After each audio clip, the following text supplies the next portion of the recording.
Hello बच्चों, मैं हूं रुपेंद्र। आज हम पढ़ेंगे क्लास 10th के मैथमेटिक्स का चैप्टर 1 रियल नंबर्स। तो ये चैप्टर पढ़ने से पहले सबसे पहले हम जानते हैं कि नंबर्स क्या होते हैं। अगर मैं आपसे पूछूं कि नंबर्स क्या होते हैं, आप कहेंगे कि नंबर्स एक ऐसे सिंबल्स हैं जिनकी मदद से हम किसी भी चीज़ को गिनते हैं। तो ठीक है, लेकिन अगर मैं आपसे कहूँ कि नंबर्स का क्लासिफिकेशन क्या है, मतलब हम नंबर्स को कितने पार्ट्स में डिवाइड कर सकते हैं, तो आप में से बहुत से बच्चे इसमें कन्फ्यूज़ हो जाएंगे। क्योंकि सबसे पहली बात तो नंबर्स क्लासिफिकेशन बहुत सारे बेसिस पर अलग अलग तरीके से किया जा सकता है। हम रियल नंबर्स को पढ़ने से पहले नंबर्स की क्लासिफिकेशन के बारे में पढ़ेंगे कि नंबर्स आखिर होते कितने तरह के हैं। तो चलो शुरू करते हैं। तो अगर हम नंबर्स की बात करें तो नंबर्स को सबसे पहले हम दो पार्ट्स में डिवाइड कर सकते हैं। तो सबसे पहले आएगा रियल नंबर्स,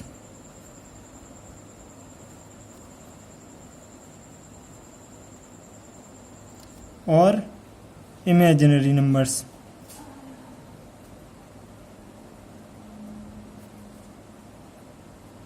तो रियल नंबर्स क्या है, जैसा कि चैप्टर का नाम है और ये अपना नाम खुद ही बताता है, अपना अर्थ खुद ही बताता है। रियल नंबर्स यानी असली नंबर्स, मतलब ऐसे नंबर्स जिनका इस्तेमाल हम अपनी डेली लाइफ में करते हैं।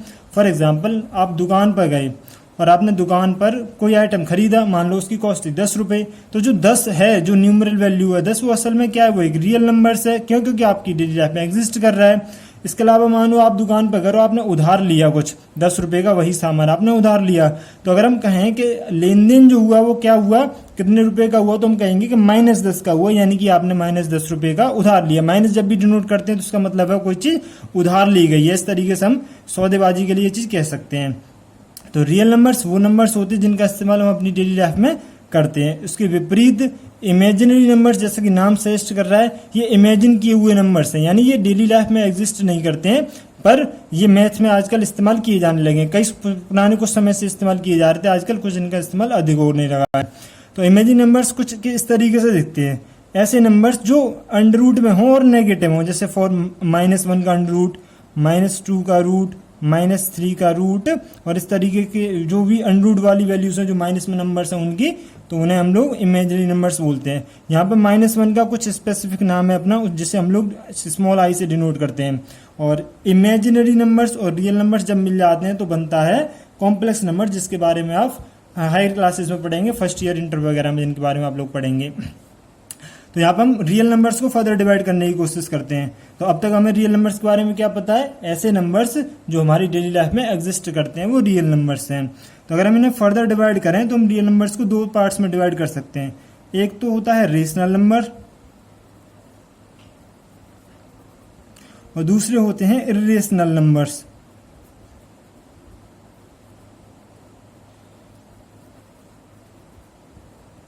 रेशनल नंबर्स जो होते हैं, अगर रेशनल नंबर की डेफिनेशन के हिसाब से देखा जाए तो रेशनल नंबर्स वो नंबर्स होते हैं जिन्हें हम लोग P/Q की फॉर्म में लिख सकते हैं, जहां पर P और Q दोनों क्या होने चाहिए, इंटीजर्स होने चाहिए। अब ये इंटीजर्स क्या होते हैं ये हम अभी जानेंगे थोड़ी देर में। तो जहां पर P और Q इंटीजर्स होने चाहिए और Q जो है वो 0 के बराबर नहीं होनी चाहिए। काफी समझने में आसान भी है, क्यों? क्योंकि हमें पता है, हम बचपन से पढ़ते आ रहे हैं कि कभी भी डिनोमिनेटर फ्रैक्शन में 0 नहीं हो सकता। इसका मतलब हम कभी भी डिनोमिनेटर को 0 नहीं ले सकते, क्योंकि हम कभी भी 0 से किसी नंबर में डिवाइड नहीं कर सकते। हाँ, हम 0 में किसी नंबर का डिवाइड करते हैं जो कि रिजल्ट 0 आता है। तो रेशनल नंबर्स वो नंबर्स होते हैं जिन्हें हम P/Q की फॉर्म में डिनोट कर सकते हैं, जहां पे P और Q इंटीजर्स होने चाहिए और डिनोमिनेटर 0 नहीं होना चाहिए। जबकि इर्रेशनल नंबर्स वो नंबर्स होते हैं जिन्हें हम लोग P/Q की फॉर्म में डिनोट नहीं कर सकते। इसे अगर हम डेसिमल एक्सपेंशन की फॉर्म में समझें, डेसिमल एक्सपेंशन क्या, तो डेसिमल एक्सपेंशन का मतलब होता है जब भी हम किसी भी नंबर में डिवाइड करते हैं। फॉर एग्जांपल, मानो 5 में 2 का डिवाइड करना है, तो उसका डेसिमल एक्सपेंशन क्या आएगा, 2.5 आएगा। तो जो वैल्यू है ये 2.5, इसे हम लोग डेसिमल एक्सपेंशन बोलते हैं, जो डिवाइड करने के बाद में नंबर्स का हमें प्राप्त होती है। तो अगर हम इन दोनों को, रेशनल नंबर्स को और इर्रेशनल नंबर्स को डेसिमल एक्सपेंशन की फॉर्म में समझें, तो इनका डेसिमल एक्सपेंशन देखते हैं कैसा होगा। डेसिमल एक्सपेंशन, तो रेशनल नंबर का डेसिमल एक्सपेंशन जो होता है वो दो तरह का होता है। एक तो हो सकता है कि वो जिस डिवाइड करने के बाद में जो आपको वैल्यू प्राप्त हुई है वो टर्मिनेटिंग हो, जो वैल्यू आपको मिली डिवाइड करने के बाद वो हो सकता है टर्मिनेटिंग। वो टर्मिनेटिंग का मतलब जो टर्मिनेट हो जाए यानी कि खत्म हो जाए जो वैल्यू। फॉर एग्जांपल अगर जैसे हमने अभी ये वाला एग्जांपल लिया 5/2 का, तो हमने 5 में 2 से डिवाइड किया और 5 में जब हम 2 से डिवाइड करेंगे तो हमें क्या प्राप्त होगा 2.5। तो इसका क्या हुआ, हमने जब 2 से 5 में डिवाइड किया तो इसका मतलब है कि 2.5 आया, यानी 5 के बाद तो कोई नंबर नहीं आया, यानी जो डेसिमल एक्सपेंशन था वो क्या हो गया, इसका खत्म हो गया, यानी कि टर्मिनेट हुआ। तो इस तरह के डेसिमल एक्सपेंशन को हम लोग बोलते हैं कि ये टर्मिनेटिंग डेसिमल एक्सपेंशन है। दूसरे तरह के जो रेशनल नंबर्स के डेसिमल एक्सपेंशन होते हैं वो नॉन टर्मिनेटिंग होते हैं। नॉन टर्मिनेटिंग लेकिन रिकरिंग होते हैं। नॉन टर्मिनेटिंग या रिकरिंग, रिकरिंग का मतलब रिपीटिंग, आप इसे रिपीटिंग भी बोल सकते हैं। नॉन टर्मिनेटिंग और रिपीटिंग या रिकरिंग होते हैं। इसका क्या मतलब है, जैसे मानो हमने 1/3 लिखा, 1/3 यानी कि हमें 3 से डिवाइड करना है 1 में, तो जब हम 3 से 1 में डिवाइड करेंगे तो क्या आएगा 0.3333 ऐसे 33 रिपीट होता जाएगा। और इसको हम लोग शॉर्ट में 0.3 के ऊपर बार लगा के डिनोट कर सकते हैं। बार, ये बार है, बार का मतलब क्या है कि वो डिजिट जिसके ऊपर बार लगा हुआ है वो रिपीट हो रहा है, वो डिजिट यहाँ पर 3 रिपीट हो रहा है, इस वजह से इसके ऊपर हम लोग बार लगा सकते हैं। तो ये नॉन टर्मिनेटिंग है लेकिन रिपीटिंग है। इसका क्या मतलब कि जब हमने 3 से 1 में डिवाइड किया तो 3 क्या किया, रिपीट किया। तो रेशनल नंबर्स के डेसिमल एक्सपेंशन 2 तरह के हो सकते हैं, एक तो टर्मिनेटिंग हो सकता है और एक नॉन टर्मिनेटिंग हो सकता है, लेकिन वो रिपीटिंग होगा। जबकि इरेशनल नंबर के डेसिमल एक्सपेंशन जो होते हैं, इरेशनल नंबर के डेसिमल एक्सपेंशन केवल एक ही तरह के होते हैं। और वो कैसे तरह के होते हैं, वो है केवल नॉन टर्मिनेटिंग और नॉन रिपीटिंग या non recurring. Non terminating, non terminating और नॉन रिकरिंग या रिपीटिंग। इसका क्या मतलब, जैसे नाम बता रहा है, न तो टर्मिनेट हो और न ही रिपीट हो। ऐसे कौन सी वैल्यूज हो सकती हैं, जैसे 0.1 2 3 4 5 6, ये सारी वैल्यू चलती जाए तो ये वैल्यू असल में रिपीट नहीं हुई, ये रिपीट नहीं हुई, हर एक अगले वाले टर्म में 1 ऐड होता जा रहा है, यानी कि 1 2 3 4 5 6 7 8 ऐसे करके चलता जा रहा है। तो ये वैल्यू इन्फिनिटी तक चलती जाएंगी, यानी कि ये न तो रिपीट हुई है और न ही टर्मिनेट हुई है। तो इस तरीके के डेसिमल एक्सपेंशन वाले नंबर को इसे बोलेंगे कि ये इर्रेशनल नंबर है। और ऐसे ही आपने सुना होगा पाई, तो लोग बोलते हैं कि पाई इर्रेशनल है, तो पाई इर्रेशनल नहीं है। पाई को तो पाई/1 लिख सकते हैं, पाई की जो न्यूमरल वैल्यू है वो इर्रेशनल है। और पाई की न्यूमरल वैल्यू कितनी होती है, 3.141592 और ऐसे करके ये 3 की वैल्यू भी चलती जाती है। आज के सुपर कंप्यूटर्स के द्वारा, सुपर कंप्यूटर जो उनके द्वारा पाई की वैल्यू जो होती है वो ट्रिलियंस डिजिट तक भी निकाली जा सकती है। कभी किसी समय पर ये केवल 2 या 3 डिजिट तक चलती थी, उसके बाद 2-3 डिजिट से बढ़ते बढ़ते बढ़ते बढ़ते आज ये ट्रिलियंस डिजिट तक इसकी वैल्यू निकाली जा सकती है सुपर कंप्यूटर्स के द्वारा। इसके अलावा ऐसे नंबर्स जिनका अंडर रूट हम नहीं निकाल सकते, जैसे फॉर एग्जांपल ये 2 प्राइम नंबर है, तो प्राइम नंबर जो अंडर रूट में होते हैं, जैसे under root 2, under root 3, under root 4 का निकाल सकते हैं, 2 होता है हमें पता है अंडर रूट उसका। ऐसे ही हम रूट 1 का भी निकाल सकते हैं, 1 का तो कुछ भी पावर करो वो 1 ही आती है। तो इस तरह से 1 और 2 तो रेशनल नंबर्स हैं, वो इर्रेशनल नहीं है। तो जो ऐसे इर्रेशनल नंबर्स, उन नंबर्स को बोलेंगे जिनका अंडर रूट हम लोग नहीं निकाल सकते। ऐसे जैसे अंडर रूट 5 है और ऐसे अंडर रूट 7 है, तो ऐसे वो नंबर जिनका हम अंडर रूट नहीं निकाल सकते, ये इर्रेशनल नंबर्स हैं। तो अंडर रूट की भी कुछ वैल्यू है। अंडर रूट की वैल्यू क्या होती है, 1.41421, इस तरीके से इसकी भी कुछ वैल्यू है। अंडर रूट 3 की क्या वैल्यू है, 1.732050, इसकी भी ऐसे करके रिपीट होती चलती वैल्यू। ऐसे अंडर रूट 5 की वैल्यू 2.2360, ऐसे इसकी भी वैल्यू चलती जाती है। और सेम 7 11 13 इस तरीके के नंबर्स की वैल्यूज चलती जाती हैं। तो रेशनल नंबर्स, इनके डेसिमल एक्सपेंशन टर्मिनेटिंग होते हैं और नॉन टर्मिनेटिंग हो सकते हैं लेकिन रिपीटिंग होंगे। जबकि इर्रेशनल नंबर्स, इनके डेसिमल एक्सपेंशन केवल और केवल एक ही तरह के होंगे, वो है नॉन टर्मिनेटिंग और नॉन रिपीटिंग या नॉन रिकरिंग। तो इस तरीके से हम लोग डेसिमल एक्सपेंशन के तौर पे भी रेशनल और रेशनल को समझ सकते हैं, और उनके जो फॉर्म लिखी हुई है उसके बेस पे भी रेशनल और इर्रेशनल को समझ सकते हैं। अब ये समझना जरूरी है कि रेशनल नंबर जो होते हैं, आपने वर्ड सुना होगा रेशनल, इंग्लिश में वर्ड इस्तेमाल होता है रेशनल।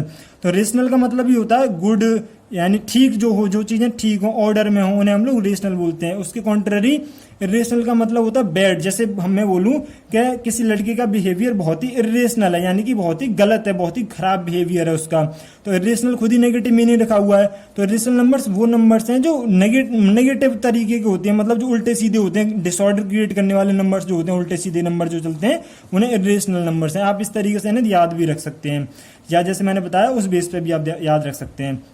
तो इरेशनल तो यहीं तक है, तो इरेशनल नंबर आप ऐसे समझ सकते हैं। अच्छा, इन दोनों में डिफरेंस पता होना जरूरी है, नॉन टर्मिनेटिंग रिपीटिंग वालों में, नॉन टर्मिनेटिंग नॉन रिकरिंग वालों में। ये वाले तो रेशनल होते हैं, जबकि नॉन टर्मिनेटिंग नॉन रिकरिंग वाले इरेशनल होते हैं।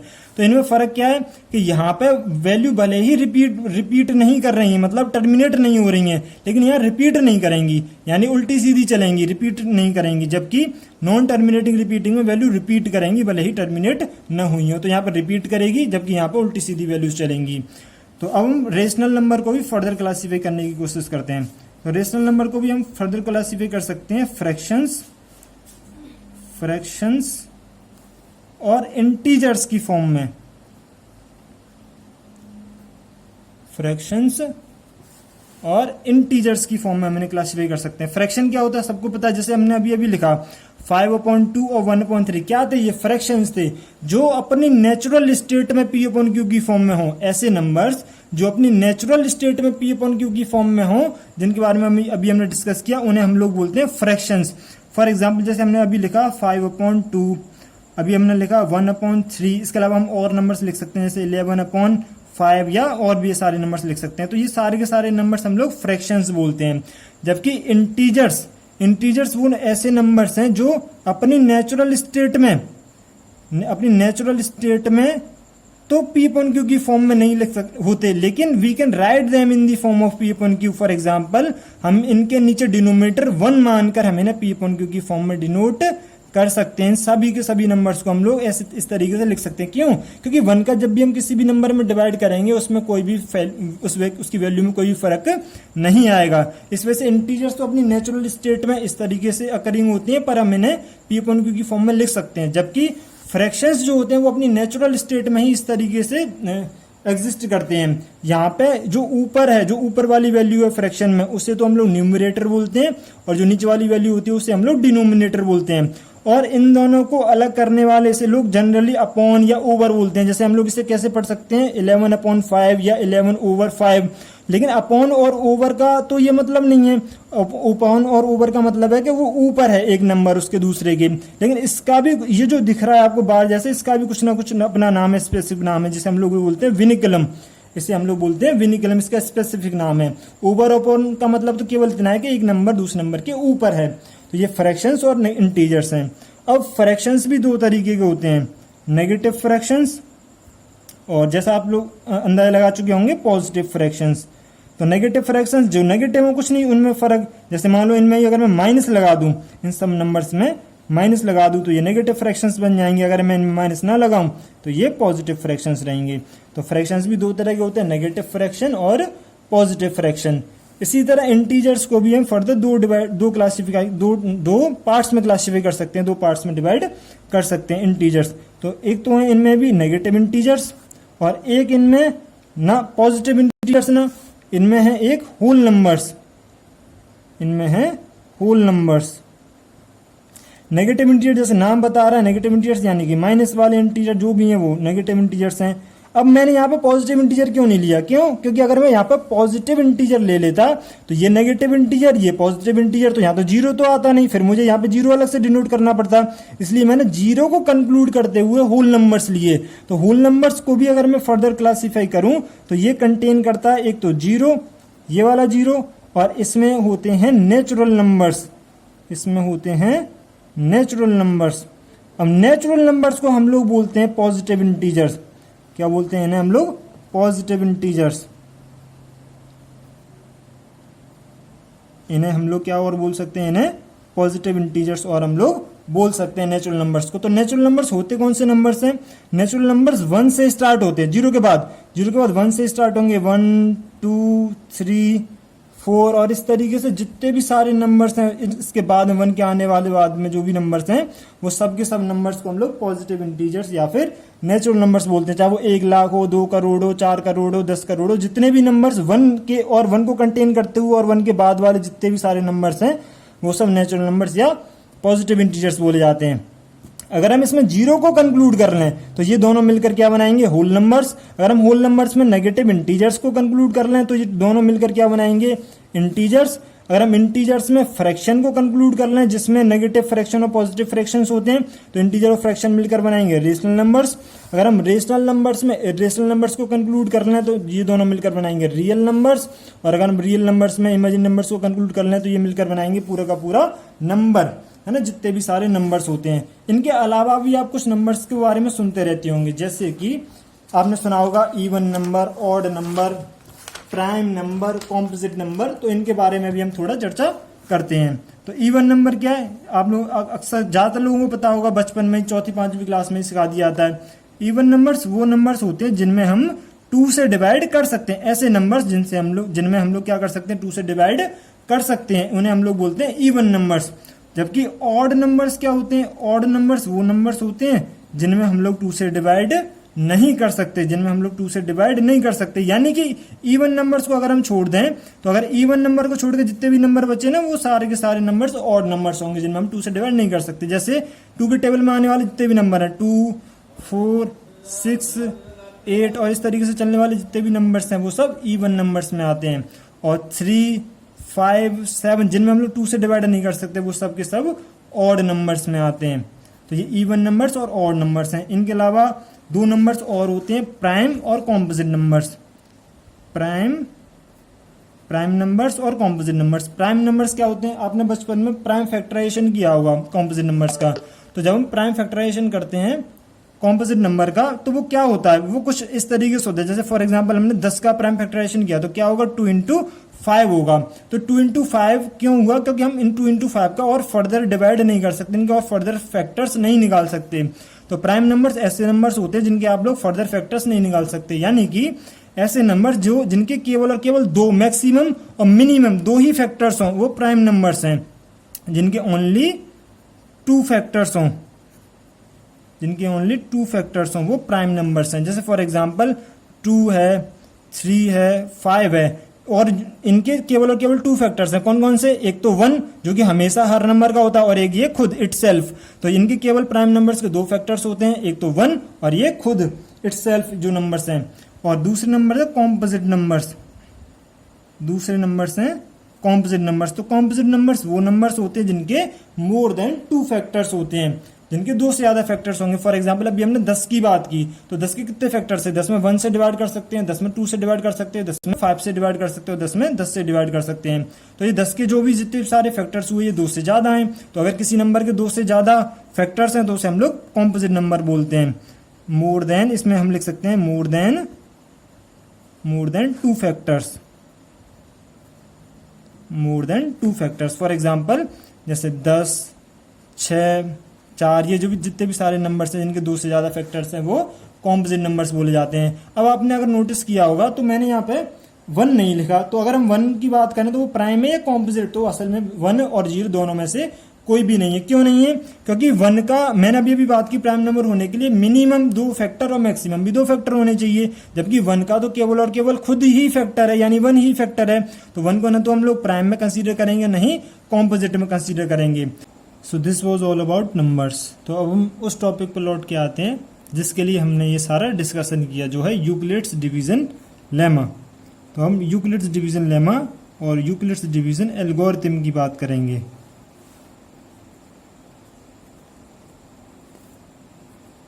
यूक्लिड्स डिवीजन लेमा, तो ये लेमा आखिर है क्या, एल्गोरिथम पे हम बाद में आएंगे। सबसे पहले हम बात करते हैं लेमा की। तो ये यूक्लिड्स डिवीजन लेमा है क्या, तो ये लेमा वर्ड क्या है। तो लेमा का बेसिकली मतलब होता है एक ऐसा स्टेटमेंट जो प्रूवन हो, जिससे हम पहले प्रूव कर चुके हों और जिसका इस्तेमाल हम दूसरे स्टेटमेंट्स को प्रूव करने के लिए करें। इसका क्या मतलब, इसका मतलब ये, जैसे फॉर एग्जांपल a+b का होल स्क्वायर एक आइडेंटिटी है जिसका इस्तेमाल हम क्वेश्चंस को सॉल्व करने के लिए करते हैं। क्या होता है, a+b का whole square equal to a² + 2ab + b²। तो जब हम क्वेश्चंस को सॉल्व करते हैं तब हम ये प्रूव नहीं करते हैं कि a+b का whole square equal to a² + 2b + b² होता है। हम डायरेक्टली उसमें वैल्यूज को a और b की वैल्यूज को पुट करके उससे सॉल्व करने लग जाते हैं। तो इसी तरह हमने उसे पहले प्रूव किया हुआ है उसके स्टेटमेंट को कि ए प्लस बी का whole square equal to a square plus 2ab plus b square होता है, तो अब हमें उसे बार बार प्रूव करने की जरूरत नहीं है। इसी तरह लेमा या थ्योरम, जिसे थ्योरम भी बोल सकते हैं, बेसिकली ये थ्योरम ही है। तो लेमा का मतलब होता है एक ऐसा स्टेटमेंट जो पहले से प्रूव हो और जिसका इस्तेमाल हम दूसरे स्टेटमेंट्स को प्रूव करने के लिए करें। तो यहाँ यूक्लिड्स डिवीजन लेमा क्या है? तो यूक्लिड्स डिवीजन लेमा की स्टेटमेंट कहती है कि कोई किन्हीं दो पॉजिटिव इंटीजर्स ए और बी के लिए कोई दो होल नंबर्स क्यू और आर इस तरह हैं कि वो relation a equal to b q plus r को सेटिस्फाई करते हैं, जहां पर जो आर है वो इक्वल टू भी हो सकता है 0 के और उससे ग्रेटर देन भी होगा और लेस देन होगा बी के, जो यहाँ पे बी नंबर इस्तेमाल किया गया है। तो इसका मतलब है क्या है? इसका मतलब तो ये बहुत से बच्चों को समझ नहीं आया होगा कि इसका मतलब क्या है। तो इसे बेसिकली छोटी सी चीज में समझते हैं। जैसे अगर मैं आपसे कहूं कि आपको 2 का डिवाइड करना है 17 में, तो आप कैसे करेंगे? जैसे बच्चों की तरह करते हैं, तो हम सिंपली 2 का टेबल 8 बार पढ़ेंगे, जो कि होगा 16 आएगा और रिमाइंडर बचेगा 1। तो ये पूरा 2 का डिवाइड किया हमने, जहां पर हम लोग 2 को तो बोलते हैं डिवीजर। क्या बोलते हैं हम लोग? 2 को डिवीजर। 17 था हमारा डिविडेंड, 8 था यहां पर क्वोशिएंट और 1 था यहां पर रिमाइंडर। तो ये 4 टर्म्स होते हैं जो एक डिवाइड में इस्तेमाल होते हैं। तो अगर मैं आपसे कहूं कि हमारे पास हमें डिविडेंड के बारे में कुछ इन्फॉर्मेशन नहीं है, यानी हमें डिविडेंड नहीं पता, बट हमें डिवीजर, क्वोशिएंट और रिमाइंडर पता है, तो क्या हम डिविडेंड निकाल सकते हैं? हाँ, निकाल सकते हैं। हम 8 का 2 में मल्टीप्लाई करेंगे और उसमें 1 ऐड कर देंगे, यानी कि हम क्वोशिएंट का डिवीजर में मल्टीप्लाई करेंगे और उसमें रिमाइंडर 1 कर देंगे। तो बेसिकली ये फॉर्मूला यही तो कहता है। ये कहता है कि अगर हमें डिविडेंड पता करना है, जो कि यहाँ पे ए है, तो हम b यानी कि डिवीजर का q में, जो कि क्वोशिएंट आया, उसमें मल्टीप्लाई कर देंगे, 8 2 16 और रिमाइंडर को उसमें ऐड कर देंगे। तो ये बेसिकली वही है जो हम बचपन से पढ़ते आ रहे हैं, बस इसका नाम बदल गया है और इसका थोड़ा सा रूप चेंज कर दिया गया है। और ये क्या कहता है? ये कहता है कि r जो होगा, रिमाइंडर जो होगा, वो 0 भी हो सकता है या 0 से बड़ा होगा, लेकिन वो b से छोटा होगा। तो ये भी हमें पता है। अगर हमने मानो फॉर एग्जाम्पल 2 से किसी ऐसे नंबर में डिवाइड किया होता है जिसमें 2 का कंप्लीटली डिविजिबल हो जाता है, जैसे फॉर एग्जांपल हमने 2 को 16 में डिवाइड किया होता, तो 2 8 कितना आता है 16, तो रिमाइंडर कितना आया 0। जबकि अगर हमने 17 में डिवाइड किया तो रिमाइंडर कितना आया 1। अगर मैं इसी नंबर को 2 को 19 में, जो कि 18 में अगर हम डिवाइड करें तो कितना आएगा? 2 9 जा 18, तो फिर से रिमाइंडर कितना आया 0। तो 19 में करेंगे तो फिर से रिमाइंडर कितना आएगा 1। यानी क्या हो रहा है? रिमाइंडर 0 1 0 1 इस तरीके से रिपीट कर रहा है। तो 1 से आगे क्यों नहीं जा रहा? क्योंकि हमें पता है जिस नंबर से हम डिवाइड कर रहे हैं उससे हमेशा रिमाइंडर छोटा आना है। तो जिस नंबर से हम डिवाइड कर रहे हैं उससे नंबर क्या आएगा? हमेशा छोटा आएगा। तो ये स्टेटमेंट यही कहती है कि रिमाइंडर आपका 0 हो सकता है या 0 से बड़ा हो सकता है, लेकिन वो हमेशा जिस नंबर से आप डिवाइड कर रहे हैं, यानी कि जो आपका b है, उससे छोटा होगा। तो यूक्लिड्स डिवीजन लेमा का मतलब यही है कि हम किन्हीं दो नंबर्स के लिए जो इंटीजर हैं a और b, उनके लिए q और r, जो कि ये होल नंबर्स हैं, इस रिलेशन में होंगे कि वो a equal to b q plus r को सेटिस्फाई करेंगे, जहां पर r जो है वो आपका 0 भी हो सकता है या 0 से बड़ा भी हो सकता है, लेकिन वो b से छोटा होगा। तो ये कुछ नहीं है, यही है जो हम बचपन से पढ़ते आ रहे हैं, उसी का ये एक फॉर्म है। तो अब यूक्लिड्स डिवीजन एल्गोरिथम क्या होता है? अगर हम यहीं पे इसके जो साथी है इसका, उसकी बात करें तो यूक्लिड्स डिवीजन एल्गोरिथम भी आपने एक टर्म सुना होगा और हम यहाँ इसका इस्तेमाल भी करेंगे। तो यूक्लिड्स डिवीजन एल्गोरिथम, तो यूक्लिड्स डिवीजन एल्गोरिथम क्या है? तो यूक्लिड्स डिवीजन एल्गोरिथम भी बेसिकली बहुत कुछ नहीं, लेकिन एल्गोरिथम का मतलब ही क्या होता है? एल्गोरिथम जैसे आपने सुना होगा यूट्यूब एल्गोरिथम या गूगल एल्गोरिथम। तो एल्गोरिथम का मतलब होता है एक सीरीज, एक स्टेप्स की सीरीज, जिसका इस्तेमाल हम किसी भी सिचुएशन को सॉल्व करने के लिए, किसी भी प्रॉब्लम को सॉल्व करने के लिए करते हैं। मतलब जैसे हमने डिवाइड किया तो हमने डिवाइड में कुछ स्टेप्स फॉलो किए कि हमने पहले टेबल देखा कि कितने से जा सकता है, फिर उसका डिवाइड किया, फिर रिमाइंडर लिखा। तो जो स्टेप्स हमने फॉलो किए किसी भी प्रॉब्लम को सॉल्व करने के लिए, किसी भी क्वेश्चन को सॉल्व करने के लिए, उसी को हम बेसिकली एल्गोरिथम बोलते हैं। जैसे आपने बोर्ड मास सुना होगा, तो बोर्ड मास में हम ब्रैकेट हटाते हैं, फिर डिवाइड और इस तरीके से मल्टीप्लाई करते हैं, फिर इस तरीके से करते हुए आंसर तक पहुंचते हैं। तो इस तरीके से हमने स्टेप्स फॉलो कर रहे हैं कि पहले हमें ब्रैकेट्स हटाने हैं, फिर हमें डिवाइड करना है, फिर हमें मल्टीप्लाई करने हैं। तो इस तरीके के स्टेप्स को फॉलो करने को ही हम क्या बोलते हैं, एल्गोरिथम बोलते हैं।